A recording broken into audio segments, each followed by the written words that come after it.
Hello friends, आप लोग के बीच क्लास 8 का एनसीईआरटी ज्योग्राफी चैप्टर 4 लेकर के आया हूँ। तो आप देख सकते हैं इसका हेडिंग लाइन है उद्योग। तो चलिए बात करते हैं। आज हम जो भी बात करेंगे उद्योग के बारे में बात करेंगे।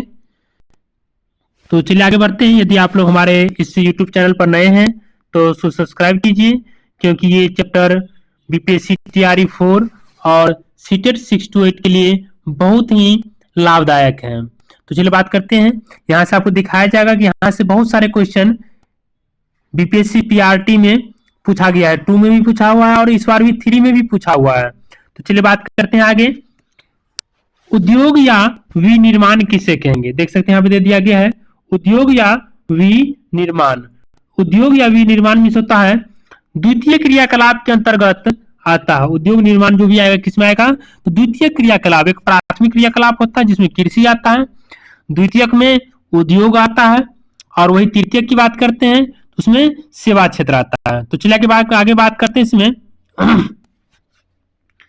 कच्चे माल को लोगों के लिए अधिक मूल्य के उत्पादों के रूप में परिवर्तित किया जाना ही विनिर्माण कहलाता है। जैसे कृषि हुआ तो कृषि प्राथमिक क्रिया हुआ, उसको हम लोग क्या किए, उद्योग में ले गए और उससे उसको बिस्कुट बना लिए। गेहूं से क्या किए, बिस्कुट बना लिए, और बिस्किट बनाने के बाद उसको बेच दिए।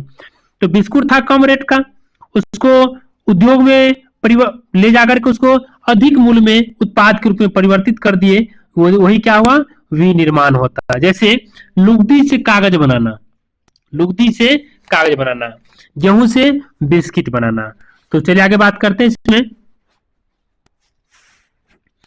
कच्चे माल के आधार पर उद्योग के निम्नलिखित भागों में बांटा गया है। जैसे एक हुआ कृषि आधारित उद्योग और एक हुआ खनिज आधारित उद्योग। देख सकते हैं दे दिया है कृषि आधारित उद्योग और खनिज आधारित उद्योग, समुद्र आधारित उद्योग और वन आधारित उद्योग। क्वेश्चन आपको पूछेगा कि कृषि आधारित उद्योग के अंतर्गत क्या क्या आता है, इस तरह से क्वेश्चन पूछ सकता है। देखना, इसमें कच्चे माल के रूप में वनस्पति और जंतु आधारित उत्पादों का उपयोग किया, जैसे खाद्य संसाधन, वनस्पति तेल, सूती वस्त्र, डेयरी उत्पाद, चर्म उद्योग। ये सब किसमें आ गया, कृषि। तो आप तो समझिए कृषि है मतलब फसल के बारे में है, लेकिन नहीं, इसमें वनस्पति तो आता ही है, इसके साथ साथ जंतु का भी उद्योग आ जाता है, जैसे दूध का, चमड़ा का। तो इस सब का थोड़ी कृषि में होता है, ये सब तो जंतु में आ गया है। इसीलिए कृषि आधारित उद्योग ही होता है। ध्यान रखना इस बात को, कंफ्यूजन बहुत ज्यादा हो जाएगा वहां पे ऑप्शन देखने के बाद, इसलिए ध्यान से पढ़िए उसको। चलिए आगे बात करते हैं। खनिज आधारित उद्योग, यह प्राथमिक उद्योग है। खनिज आधारित उद्योग जो क्या है, प्राथमिक उद्योग है, जिसमें खनिज अयस्कों का उपयोग कच्चे माल के रूप में किया जाता है। खनिज कच्चे माल के रूप में किया जाता है। जैसे भारी उद्योग, रेल के डिब्बे बनाना, भवन निर्माण, ये सब किस में आ गया, तो भारी उद्योग में आ गया। ठीक है, खनिज आधारित उद्योग में आ गया। फिर इसी में है अयस्क से निर्मित लोहा, खनिज आधारित उद्योग का उत्पादन। लोहा निकालते हैं तो क्या चीज निकालते हैं, अयस्क से। तो किस पर आधारित है, उद्योग पर आधारित। ठीक है, खनिज पर आधारित उद्योग है। किस पे हुआ, खनिज पर आधारित उद्योग, देख सकते हैं यहाँ पे। फिर आगे है समुद्र आधारित उद्योग, मत्स्य, मछली का तेल, समुद्री खाद्य पदार्थ, और उसको जो संस्करण होता है, कुछ कुछ उद्योग में बनाया जाता है उससे, ये सब किस में आ गया, समुद्री आधारित उद्योग में। फिर आगे है वन आधारित उद्योग, जैसे लुगदी, कागज बनाना, औषधि रसायन, फर्नीचर, ये सब इसमें आता है। ठीक है, तो चलिए आगे बात करते हैं इसमें।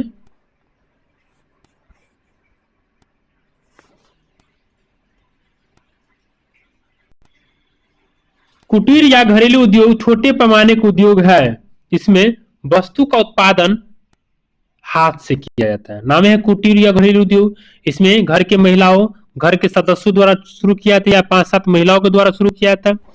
जैसे कुटीर उद्योग में आता है टोकरी बुनाई, मिट्टी के बर्तन बनाना, हाथों से कपड़ा बनाना, मोमबत्ती बनाना, चूड़ी बनाना, कपड़ा सिलाई, ये सब जो हाथों से सीता है उसको क्या कहते हैं, कुटीर उद्योग कहते हैं। ओके, तो चलिए आगे बात करते हैं इसमें। अब है बृहत आकार के उद्योग के बारे में।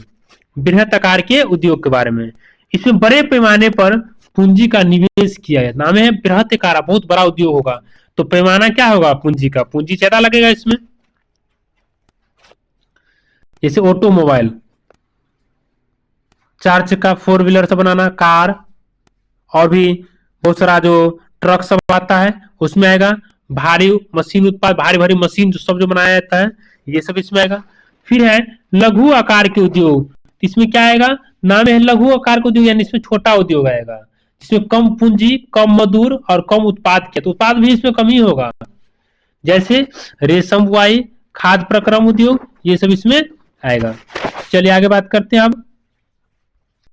स्वामित्व पर आधार पर उद्योग को मुख्यतः चार भागों में बांटा है। ध्यान से इसको सबको आप लोग को पढ़ना है।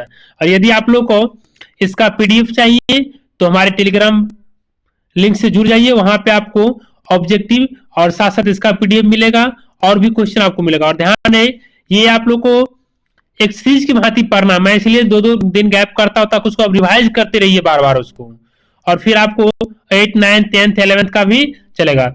आज आप लोग को इतिहास के जो प्रमुख क्रांतिकारी व्यक्ति है, इतिहास में आपको एक टॉपिक दिया जाएगा जिसमें क्रांतिकारी व्यक्ति या जो भी जो महान व्यक्ति है और उसका जो उपनाम है उसके बारे में आप लोग का वीडियो आज पब्लिश कर दिया जाएगा आज ही, तो आप लोग वहां भी देखिए।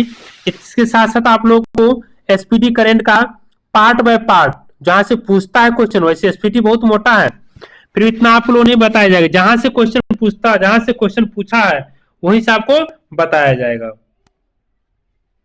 तो चलिए आगे बात करते हैं इसमें। स्वामित्व के आधार पर उद्योग को कितने भागों में बांटा गया है, चार भागों में। एक निजी क्षेत्र के उद्योग, निजी क्षेत्र के उद्योग, एक सार्वजनिक क्षेत्र के उद्योग, एक संयुक्त क्षेत्र के उद्योग, फिर भी आगे है। तो चलिए बात करते हैं इसमें। निजी क्षेत्र के उद्योग में संचालन जो होता है, स्वामित्व जो होगा व्यक्ति या व्यक्तियों के समूह द्वारा होगा, व्यक्ति या व्यक्तियों के समूह द्वारा किया जाता है, जैसे निजी खुद का कारखाना। फिर है सार्वजनिक उद्योग, इसका संचालन या स्वामित्व सरकार द्वारा, तो ध्यान रखना सार्वजनिक होगा तो सरकार द्वारा हो। जैसे एग्जांपल दे देगा कि हिंदुस्तान एरोनॉटिक लिमिटेड किस प्रकार के उद्योग है, और वहां पर आप फंस जाइए अगर याद नहीं करते हैं तो। ये एनसीईआरटी का पूछा हुआ क्वेश्चन है, सॉरी पूछा हुआ नहीं है लेकिन इससे दिया हुआ चैप्टर है। तो चलिए बात करते हैं आगे। Example, Hindustan aeronautic limited, steel authority of India limited, ये सब बहुत अच्छा खासा क्वेश्चन है, तो ये सार्वजनिक उद्योग है। फिर है संयुक्त क्षेत्र के उद्योग, इसका स्वामित्व और संचालन राज्यों और व्यक्तियों अथवा व्यक्तियों के समूह पर होता है, जैसे मारुति उद्योग,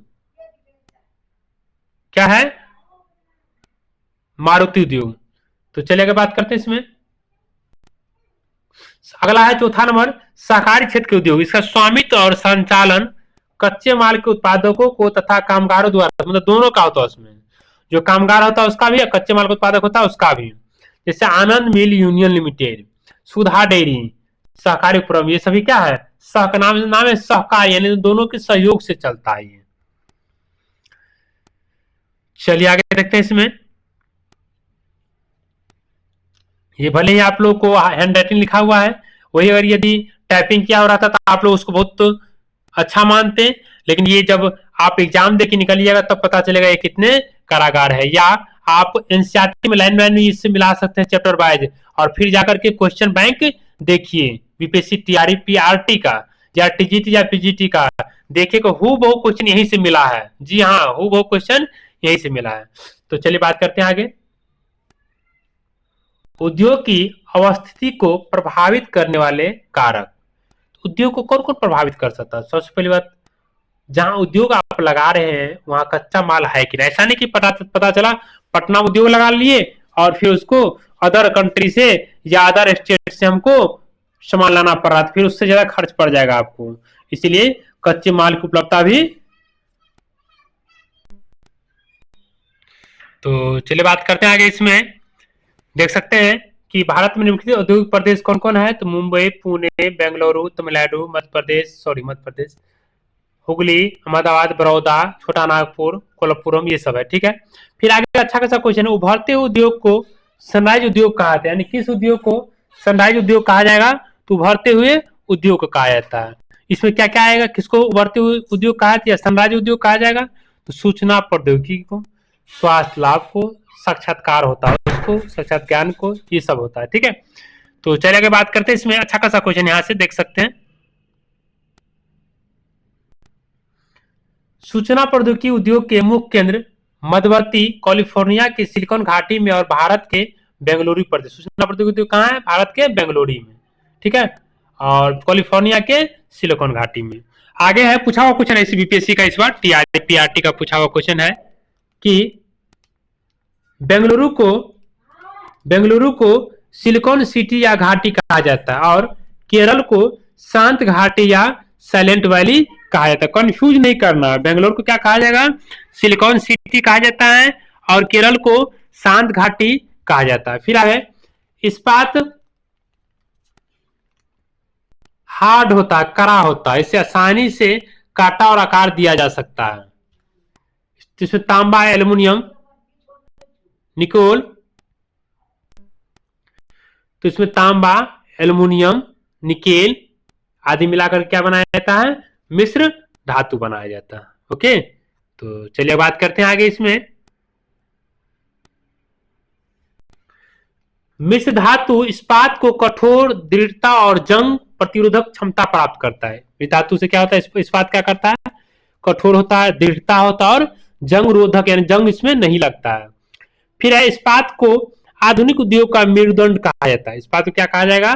क्या कहा जाता है? आधुनिक उद्योग का मेरुदंड कहा जाता है। ठीक है, तो चलिए बात करते हैं इसी में। देख सकते हैं, यहाँ दे दिया गया है, भारत में प्रमुख इस्पात उद्योग का केंद्र है भिलाई, यानी छत्तीसगढ़ में। पूछता है भिलाई कहाँ है इस्पात केंद्र? तो छत्तीसगढ़ में पूछता है ये। राउरकेला कहाँ है? तो उड़ीसा में। बोकारो झारखंड, जमशेदपुर झारखंड, दुर्गापुर झारखंड, बर्नपुर पश्चिम बंगाल, भद्रावती और विजयनगर कर्नाटक, बर्नपुर पश्चिम बंगाल, दुर्गापुर झारखंड, जमशेदपुर झारखंड, बोकारो झारखंड, राउरकेला उड़ीसा, भिलाई छत्तीसगढ़। ये पूछेगा बहुत ही बीबीआई देखना, इस बार ऐसा ना हो कि पूछ दे।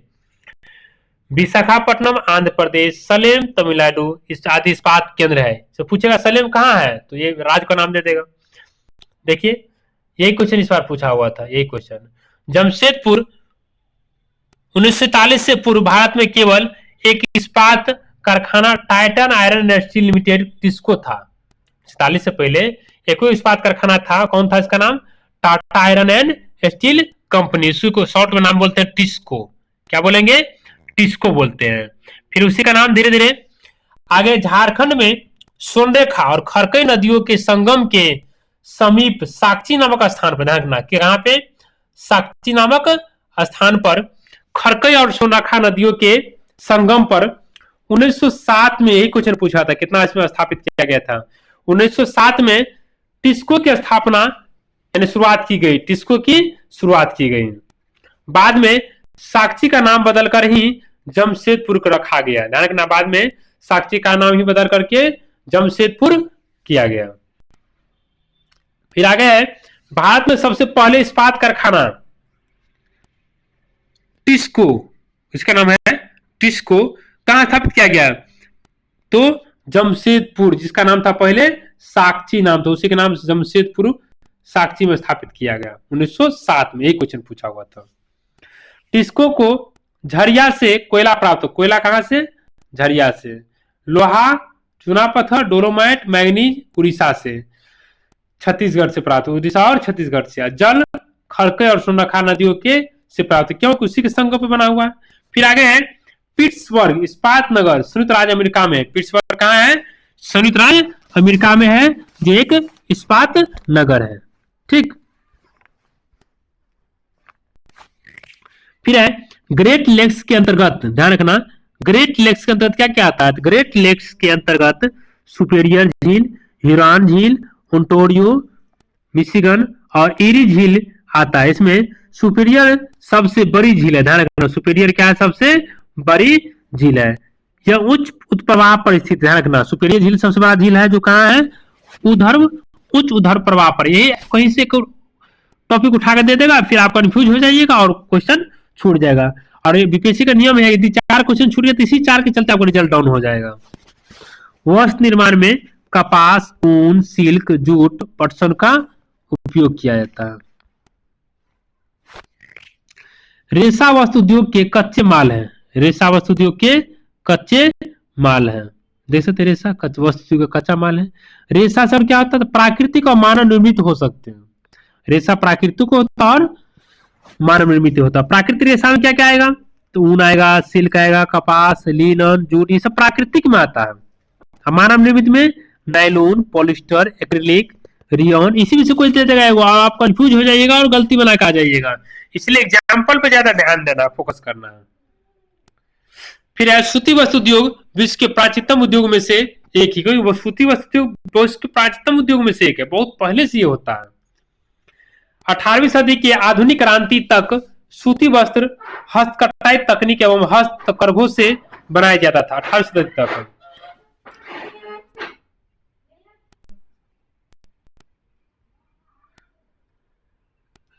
18वीं सदी के आधुनिक क्रांति तक सूती वस्त्र हस्तकताई तकनीक और हस्तकरघों से बनाया जाता था। 18वीं सदी में पावरलूम ने पहले ब्रिटेन में और बाद में विश्व के अन्य देशों में पहुंचा। फिर वस्त्र उद्योग का विकास हुआ। पहले ढाका का मलमल, मसूलीपट्टनम की छीट और कालीकट के केली को विश्व प्रसिद्ध थे। पहले का ये जो जितने सर बोले हैं, ढाका का मलमल सब विश्व प्रसिद्ध था। पहली सफल वस्त्र मिल मुंबई में 1854 में स्थापित। ये भी क्वेश्चन पूछा हुआ है बीपीएससी का, आप जाकर के देख सकते हैं। पहली सफल वस्त्र सूती मिल मुंबई में स्थापित, वैसे तो स्थापित हुआ पहले ही, लेकिन वह सफल हो गया था। तो अगर पूछेगा पहली सफल वस्त्र मिल पूछेगा तो 1854 में होगा। मुंबई में प्रथम सूती वस्त्र उद्योग स्थापित करने के कारण निम्नलिखित है। क्या क्या कारण है कि वहां पे स्थापित किया गया। पहला, वहां का जलवायु आर्द्र है, मशीनी आयात के लिए अच्छा है, कच्चे माल की उपलब्धता है, दक्ष श्रमिक सभी है, और पतन होगा, यहाँ पे पतन होगा, पतन सब है। ओके, चलिए बात करते हैं आगे। लास्ट ही टॉपिक है। देश में प्रथम वस्त्र उद्योग 1818 में स्थापित कलकत्ता के समीप फोर्ट ग्लाइस्टर में स्थापित किया हुआ था, लेकिन कुछ समय बाद बंद हो गया। तो सबसे पहले कहा 1818 में कलकत्ता के समीप फोर्ट ग्लाइस्टर में स्थापित किया गया था, लेकिन बंद हो गया, इसलिए ये प्रमुख नहीं माना जाता है। फिर अहमदाबाद गुजरात में साबरमती नदी के तट पर स्थित है। अहमदाबाद गुजरात में कहाँ है, साबरमती नदी के तट पर, जहां 1859 में पहली सूती मिल स्थापित हुई, जो मुंबई में भारत का दूसरा सबसे बड़ा वस्त्र उद्योग है। भारत में दूसरा नंबर पर सबसे बड़ा है ये। पहला तो मुंबई का हुआ 1854 वाला, फिर दूसरा है 1859 वाला अहमदाबाद। भारत का मैनचेस्टर अहमदाबाद को कहा जाता है। भारत का मैनचेस्टर अहमदाबाद को, भारत का मैनचेस्टर अहमदाबाद कहा जाता है, अहमदाबाद। ओसाका जापान का एक महत्वपूर्ण वस्त्र निर्माण केंद्र है, और ओसाका को जापान का मैनचेस्टर भी कहा जाता है। ओसाका को जापान का मैनचेस्टर भी कहता है। यदि आप लोग हमारे इस यूट्यूब चैनल पर नए थे और वीडियो अच्छा लगा हो तो आप लोग इसको सब्सक्राइब कीजिए। साथ ही आपको जो जो टॉपिक का वीडियो चाहिए कमेंट्स जरूर कीजिए, और लाइक दबाना ना भूलें, क्योंकि लाइक दबाने से हमें एक मोटिवेशन मिलती है और मैं प्रत्येक दिन आप लोग के वीडियो ला पाऊंगा। चलिए, तो और आप लोग यदि नए थे तो जरूर इस वीडियो को लाइक कीजिए और हमारे यूट्यूब चैनल को सब्सक्राइब कीजिए। साथ ही अपने दोस्तों के बीच उसको भेजिए। आप प्रूफ के साथ पढ़िए, आपको पता चल जाएगा ये कितने हद तक सही है, आपको प्रूफ दिखाया जाएगा, आप उसको पढ़िए भी। बहुत बहुत धन्यवाद।